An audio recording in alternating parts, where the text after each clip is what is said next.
Yan. Try naman natin tong Dubai Chewy Cookie na from Jummy Bunny. Sikat daw to eh. So, try natin. Tsaka ito daw yung pinakamasarap. Sabi sa mga napanood kong videos. Try natin. Ang itsura niya. In fairness doon sa Coco. Sabi nga. Ayan. Tignan natin. Ang ganda. Ang ganda ng loob. Tignan natin kung masarap talaga.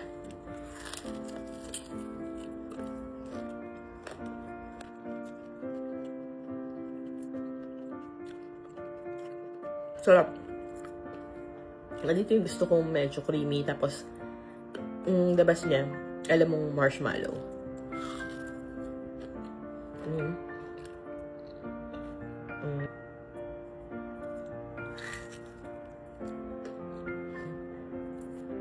Ang rating ko naman dito ngayon ay siguro 9 out of 10.